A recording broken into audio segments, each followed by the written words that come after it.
Hello everyone, welcome to our mathematics. तो students, आज हम class 10 exercise 5.1 question number 2 start करने जा रहे हैं बच्चों। कुछ एक्सरसाइज 5.1 क्या है हमारे पास? अर्थमेटिक प्रोग्रेशन, हिंदी में कहते हैं इसको समांतर श्रेणी। तो समांतर श्रेणी में आपका इंट्रोडक्शन जो है लास्ट वीडियो में बता चुका हूँ। तो उम्मीद करता हूँ कि आप लोगों को समझ में आया होगा। अगर नहीं आया होगा तो एक बार और रिपीट कर लेता हूँ बच्चों। देखो क्या है हमारे पास, अर्थमेटिक प्रोग्रेशन। क्या एपी, इसको हम शॉर्टकट में लिखते हैं एपी। ठीक है। It is a sequence of number such that the difference is constant. मतलब हमारा जो सीक्वेंस होगा, नंबरों का सीक्वेंस होगा, श्रेणी होगी बच्चों, उसका जो कॉमन डिफरेंस होगा वो क्या होगा? इक्वल होगा। ठीक है। एग्जाम्पल के लिए मैंने बताया था आपको, जैसे 1 2 3 काउंटिंग नंबर, ठीक है, इनका डिफरेंस क्या है? एक एक 1 1 का डिफरेंस है। ठीक है बच्चों, मतलब इक्वल है, तो ये क्या है हमारे पास? एपी है। ठीक है। नेक्स्ट उदाहरण मैंने ये बताया था 50 40 30, तो इनका कॉमन डिफरेंस है बच्चों 10 का। ठीक है। नेक्स्ट थर्ड वाला क्या था? 2 2 2, तो कॉमन डिफरेंस क्या है? 0 है, लेकिन सब क्या है? इक्वल है बच्चों। ठीक है। तो ये क्या हो जाता है हमारे पास? एपी हो जाते हैं। दो प्रकार की होती है, एक फाइनिटी और इनफाइनिटी। फाइनिटी में क्या होता है? लिमिट होती है बच्चों हमारे पास। जो एपी होती है, जो सीक्वेंस होता है, उसकी क्या होती है? लिमिट होती है। बट जो इनफाइनिटी होता है उसमें लिमिट नहीं होते है, वो क्या होता है? इनफाइनिटी। ओके। नेक्स्ट उसके बाद क्या बताया था मैंने आपको? General terms of AP. General terms क्या है?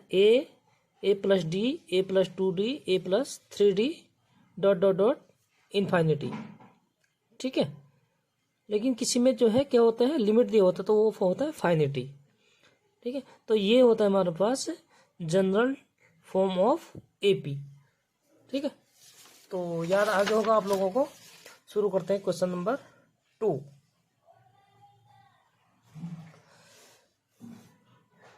सबसे पहले यहाँ पे लिख देता हूँ बच्चों में जनरल फॉर्म ऑफ एपी, तब कि आप लोगों को कोई कंफ्यूजन ना हो। ठीक है।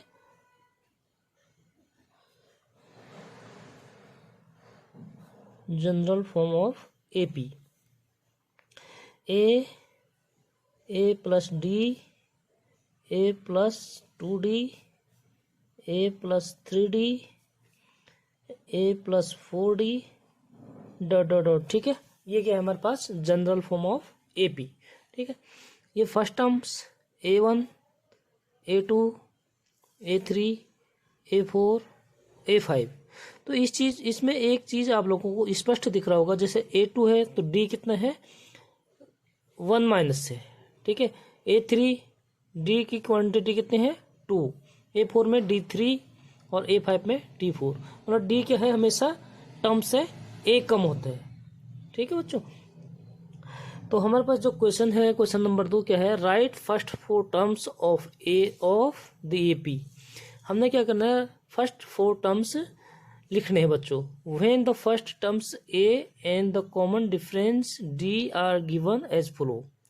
मतलब first terms and common difference हमें क्या है? गिवन है। ओके बच्चों। तो करते हैं part first. A equal to 10 और डी इक्वल टू 10। तो जनरल फॉर्म क्या होता है बच्चों? ए कितना दिया है? 10। ठीक है। A1, A2 यानी A प्लस डी। तो A कितना है हमारे पास? 10 प्लस 10, डी भी 10 है, तो ये हो गया 20। ठीक है। इसी तरह A3, A प्लस 2d। ठीक है। तो क्या है बच्चों? A हमारे पास A की वैल्यू पुट कर देता है 10 और प्लस 2d, यानी 2 से मल्टीप्लाई d, 2 मल्टीप्लाई 10। तो 10 मल्टीप्लाई 2 कितना होता है? 20 और प्लस 10 यानी 30। Next terms A4, A plus 3d, ये होता है हमारे पास जनरल फॉर्म। ठीक है। ये आप लोगों को याद रखना है बच्चों। तो A कितना है? 10 प्लस 3 और D कितने बच्चों? 10। तो 10 से हम 3 को मल्टीप्लाई करेंगे 30 और प्लस 10 यानी 40। तो हमें फर्स्ट 4 टर्म्स लिखने हैं। ठीक है।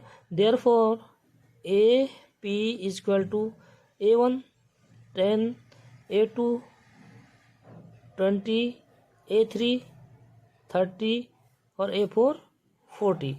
तो ये हो गया हमारा AP। ठीक है, इसी तरह सेकेंड पार्ट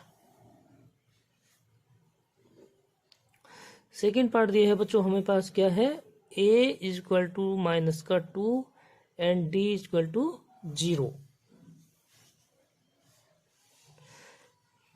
तो A1 क्या होता है, फर्स्ट टर्म्स जो हमें गिवन है -2। A2 इक्वल टू होता है A प्लस डी, यानी A प्लस डी। A कितने हैं, -2 और D 0, तो ये भी हो जाएगा -2। A3 A plus 2D। ठीक है, तो A कितने बच्चों हमारे पास -2 और 2D यानी 0 2, कितना हो जाएगा -2। इसी तरह A4 भी हो जाएगा -2। तो देयरफॉर जो हमारे पास AP होगा बच्चों क्या होता है, A1 -2, A2 यानी कि -2, A3 -2, A4 -2। तो ये हमारे पास जो है AP फाइंड हो जाता है बच्चों। ठीक है, नेक्स्ट थर्ड पार्ट।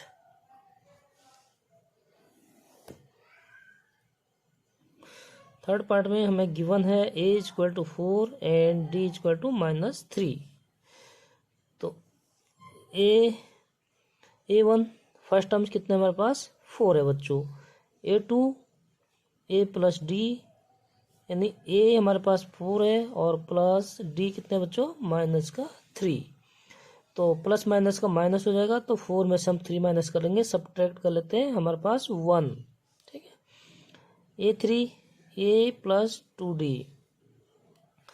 ठीक है बच्चों, यानी 4 और प्लस माइनस का माइनस हो जाएगा 2D, यानी 2 × 3 6 माइनस के 2। ठीक है, A4 क्योंकि हमें फर्स्ट 4 टर्म्स लिखने हैं बच्चों, इसलिए 4 तक ही हम क्या करेंगे, फाइंड करेंगे। ठीक है, तो A4 हो जाएगा A प्लस 3D यानी 4 - 3D। D कितना हमारे पास 3 है। ठीक है, माइनस का 3, तो माइनस प्लस का माइनस और 3 3 जा 9 हो जाएगा -5। तो दिया। ठीक है, देखेंगे ना बच्चों। अब देखिए, देयरफॉर AP इज क्या हो जाएगा हमारे पास, AP A1 4 A2 1 -2 और -5।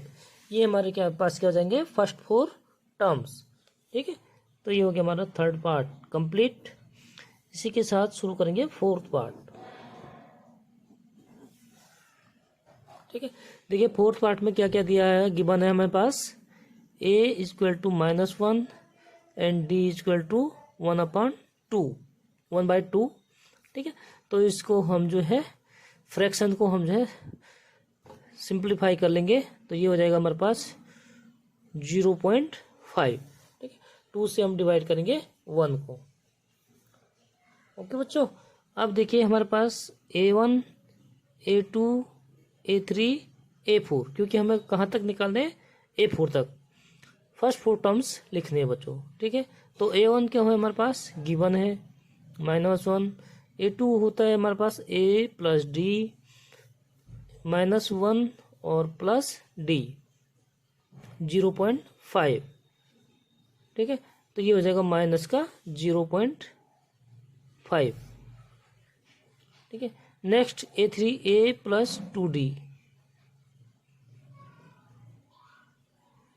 ठीक है, तो A प्लस 2D यानी -1 और 2D मल्टीप्लाई करेंगे इसको D को, तो कितना हो जाएगा +1 यानी 0। इस तरह A4 क्या होता है हमारे पास A प्लस 3D। ठीक है, A हमारे पास -1 और 3D प्लस का 1.5। ठीक है, आप मल्टीप्लाई करो 3 से D को 0.5, तो 3 5 जा 15। ठीक है, और 10 से मिलाओ 1 स्थान के बाद। ठीक है बच्चों, तो 1.5 में से हम -1 करेंगे तो कितना हो जाएगा हमारे पास 0.5 प्लस का। तो सो देयरफॉर AP इज कितना हो जाएगा A1 A2 हमारे पास -0.5, A3 0 एंड A4 0.5। तो ये हो गया हमारा आंसर। ठीक है, इसी के साथ हमारा question number 2 complete. Question number 3 हम नेक्स्ट वीडियो में शुरू करेंगे बच्चों। तो वीडियो में बने रहने के लिए वीडियो को लाइक, सब्सक्राइब और शेयर जरूर करें अपने दोस्तों के साथ, और वीडियो अच्छी लगे तो लाइक का बटन जरूर दबाएं बच्चों। मिलते हैं नेक्स्ट वीडियो में, तब तक के लिए बाय बाय।